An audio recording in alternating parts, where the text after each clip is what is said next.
In our last lecture, we discussed about range and quartile deviation. Now we'll start from the mean deviation, coefficient of mean deviation. As we discussed that deviation is of two types. One is absolute and second is relative deviation. Absolute deviation वो deviation है जो एक data set में differences को major करती है और relative measure of dispersion वो वैल्यूज़ हैं जो दो या दो से ज़्यादा डाटा सेट में वेरिएशंस को शो करते हैं। मीन डेविएशन क्या है? मीन डेविएशन बेसिकली एवरेज है। मीन हमने पहले भी डिस्कस किया था मेजर ऑफ सेंटर टेंडेंसी में कि मीन बेसिकली एवरेज होता है। तो मीन डेविएशन क्या होगा? मीन डेविएशन डाटा सेट में मौजूद तमाम वैल्यूज़ की सेंटर टेंडेंसी की वैल्यूज़ मीन या यू कैन से डेविएशंस का एवरेज है। फॉर मीडियन इसका फार्मूला होगा x minus median over n। x यहाँ पे डाटा सेट में मौजूद वैल्यू है जिससे हम डिफरेंस कैलकुलेट कर रहे हैं और m यहाँ पे रिप्रेजेंट कर रहा है मीडियन को और n जो है वो टोटल डाटा सेट के नंबर। अगर डेविएशन फ्रॉम द मीन कर रहे हैं हम तो फिर ये इन वैल्यूज़ का मीन से डिफरेंस आ जाएगा यानी कि x माइनस एक्स बार ओवर n। अब coefficient of mean deviation divided by mean या मीडियन। इट डिपेंड्स ऑन कि हम किससे डेविएशन फाइंड आउट कर रहे हैं, मीन से कर रहे हैं या मीडियन से कर रहे हैं, एंड मल्टीप्लाइड बाय 100। 5 वैल्यूज़ है हमारे पास मीन डेविएशन निकालने के लिए। हम पहले मीन कैलकुलेट करेंगे, दैट वाज 14.6। तो अब मीन डेविएशन का formula x minus x bar divided by n।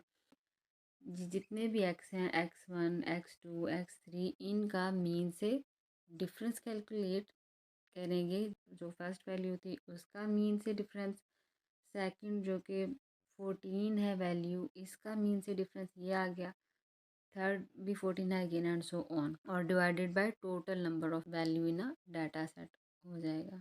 ये आ गया मीन डेविएशन। अब कोएफिशिएंट ऑफ मीन का फार्मूला क्या था?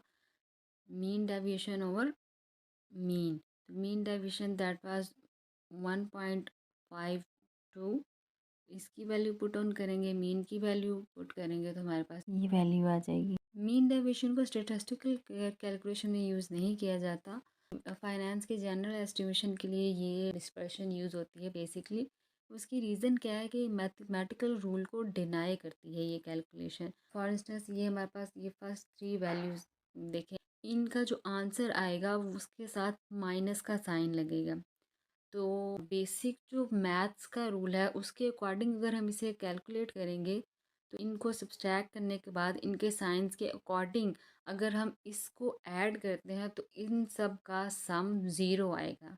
लेकिन मीन डेविएशन में हम इन साइंस को इग्नोर कर देते हैं, इस वजह से स्टैटिस्टिक्स में इतना यूज़ नहीं होता। वेरिएंस बेसिकली ये जो मीन डेविएशन हमने पहले डिस्कस किया, ये मीन डेविएशन इसके स्क्वायर का एवरेज है। स्क्वायर अब हम क्यों लेंगे? मीन डेविएशन मैथमेटिकल कैलकुलेशन के अकॉर्डिंग ये ऐड एंड सब्सट्रैक्शन के रूल को डिनाई करता है। तो इस एरर को कवर करने के लिए हम इन सारी डेविएशंस का स्क्वायर लेते हैं। फार्मूला इसमें वो ही लगेगा, summation x minus mu over n। लेकिन यहाँ पे डिफरेंस क्या आएगा कि यहाँ पे हम स्क्वायर लेंगे। वेरिएंस बेसिकली स्टैंडर्ड डेविएशन के स्क्वायर के इक्वल है। Standard deviation will be under root of variance. तो इस फार्मूला में हम अंडर रूट लगा देंगे तो वो स्टैंडर्ड डेविएशन का फार्मूला आ जाएगा। अब इस फार्मूला को कैलकुलेट करने के लिए कंप्यूटेशनल फार्मूला यूज़ होता है। कंप्यूटेशनल फार्मूला बेसिकली ये उन वैल्यूज़ का स्क्वायर और ये मीन का स्क्वायर है, ये इनका डिफरेंस ले लेंगे। तो इस फार्मूला के अकॉर्डिंग हमने इस x का ये स्क्वायर लिया और नेक्स्ट x माइनस मीन का ये स्क्वायर लिया। इन वैल्यूज़ को फार्मूला में पुट करेंगे, x माइनस म्यू का स्क्वायर जो कि ये है over n that will be 6।